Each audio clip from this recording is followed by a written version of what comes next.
ঘর পরিষ্কার করতে গিয়ে খেয়াল করলাম আমার খাটের নিচে একটা ছোট মাটির কলস। কলসের ভিতর দেখলাম একটা তাবিজ। কলিজাটা তখনই মনে হলো যে উড়ে গেল। কালো তো এটা ছিল না। তাড়াতাড়ি আম্মুর কাছে গেলাম। আম্মুকে জিজ্ঞেস করলাম, আম্মু এটা কি? আম্মু বলল এটা কিছু না, তবে একটা জিনিস খুব অদ্ভুত ভাবে খেয়াল করলাম। আম্মুর স্বর অনেক নেমে গেছে, যে আম্মু আমার রাগারাগি ছাড়া কথা বলে না। সে এত কোমল স্বরে কথা বলছে। তারপর কাজ সেরে তাড়াতাড়ি করে আমি টিউশনিতে চলে যাই। বাসায় ফিরে শরীর অনেক ক্লান্ত ছিল, ঘুম পাচ্ছিল প্রচুর। তখন আম্মু একটা লাল শরবত খেতে দেয়। যে মা কখনো এক ফোঁটা দুধ দেয়নি, সে মা এত আপ্যায়ন করছিল দেখে খুব ভালো লাগছিল। আমি খেয়ে তাড়াতাড়ি শুয়ে পড়ি। প্রচুর ঘুম ছিল দুই চোখে। তারপর একটা কর্কশ কণ্ঠ, কাজটা তুই ভালো করলি না, তোকে এবার মরতে হবে। আমি চিৎকার করে ঘুম থেকে উঠে যাই। তখন ঘড়ির টাইম দেখলাম, দেখি যে 3টা বাজে। কি হচ্ছে এসব আমার সাথে? তারপর সারা রাত আর ঘুমাইনি। সকালে ঘুম থেকে উঠেই কলেজে যাই। তখন আমার বান্ধবীর সাথে কথাটা শেয়ার করি।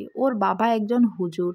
ও ওদের বাড়িতে আমাকে নিয়ে যায়। ওর বাবা আমাকে দেখে বুঝতে পেরেছে কোনো সমস্যা আছে, কিন্তু তিনি এর সমাধান জানেন না। তাই তিনি তার এক পরিচিত কবিরাজের ঠিকানা দেন। পরদিন সকালে বান্ধবীকে নিয়ে কলেজে না গিয়ে কবিরাজের বাড়িতে যাই। ঘরে ঢুকার আগেই হুজুর নিজেই বের হয়ে এসে মন্ত্র পড়ে আমার গায়ে পানির ছিটা দেন। তারপর বলেন, এইবার ভিতরে আয় মা। আমি ভিতরে গিয়েই হুজুরের কাছে তাবিজটা দিলাম। তখন তিনি তাবিজের ভিতর থেকে বের করে আনলেন একটা কাগজ। কবিরাজ বললেন, আমি তোর পিছনে একটা কালো ছায়া দেখেছিলাম, তাই মন্ত্র পড়ে ফু দিয়েছিলাম এবং পানি ছিটা দিয়েছিলাম। তাবিজের ভিতরের কাগজটা বের করেই কবিরাজের চোখে মুখে চিন্তার ভাঁজ। তখন আমি বললাম, কি হয়েছে আমাকে বলুন। তিনি যা বললেন সেটার জন্য তো আমি মোটেও প্রস্তুত ছিলাম না। তিনি বললেন, মারে তোর উপর বদজিন চালান করা হয়েছে, আর এই কাজটা করেছে তোর মা বাবা। আমার চোখে তখন অনেক পানি। আমি কাঁদতে কাঁদতে কবিরাজকে জিজ্ঞেস করেছিলাম কেন এমন কাজ করেছে তারা। তখন কবিরাজ বললেন, তুই বিয়েটা ভেঙে দেওয়ায় তোর উপর অনেক ক্ষিপ্ত হয়ে গিয়েছে তারা। তোর সাথে যার বিয়ে হওয়ার কথা ছিল, ছেলেটার বয়স অনেক বেশি ছিল। ওরা চেয়েছিল তোকে ওদের ঘরের বউ করে নেওয়ার জন্য। এর জন্য তারা গয়না গাটি, জায়গা সম্পত্তি অনেক কিছু তোর বাবা মাকে দিতে চেয়েছিল। তুই বিয়েটা ভেঙে দেওয়ায় ছেলেপক্ষ চলে যায়, আর মোটা অঙ্কের টাকা পয়সা গয়না গাটি থেকে তোর বাবা মা বঞ্চিত হয়। তাই তোর উপর তাদের এত আক্রোশ। আমি তো কেঁদেই চলেছি। তখন কবিরাজ বলল, মা বাড়িতে যা, তোর বাবা মাকে বুঝিয়ে বল, তারা চাইলে এখনো এর সমাধান আছে। আমি কাঁদতে কাঁদতে বাড়ির দিকে হাঁটা ধরলাম। আমি মনে মনে ভাবছি, এত নিষ্ঠুর বাবা মা পৃথিবীতে হয়? তখন বাড়ি ফেরার পর আম্মু কোমল স্বরে জিজ্ঞেস করলো, কই গিয়েছিলি? আয় ভাত খাবি না?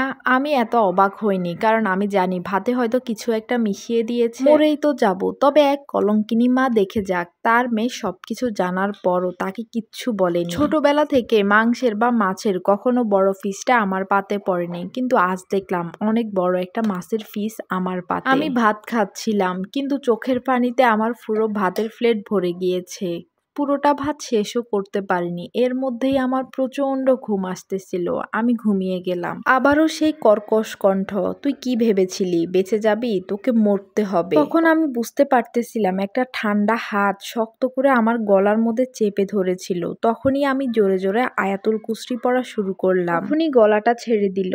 আমি জানালার পাশে খেয়াল করলাম একটা কালো ছায়া দাঁড়িয়ে আছে। আমার বুঝতে বাকি রইল না, এটা আমার জন্মদাত্রী মা। আমি তো তাকে চিনি। এত আয়োজন করে মারার কি আছে? টেবিলের উপর একটা ছোট নোট লিখে রাখলাম। তারপর রুমের দরজা খুলে আব্বু আম্মু দাদা দাদি এবং আফু ভাইয়া সবাইকে সালাম দিলাম। আম্মুকে জড়িয়ে ধরে বললাম, আম্মু আমাকে জন্ম দিতে তোমার অনেক কষ্ট হয়েছে, আমি তোমার কাছে ঋণী গো। মায়ের চোখে আমার জন্য প্রথমবারের মতো জল দেখলাম, হয়তো অনুতাপে পড়ছে।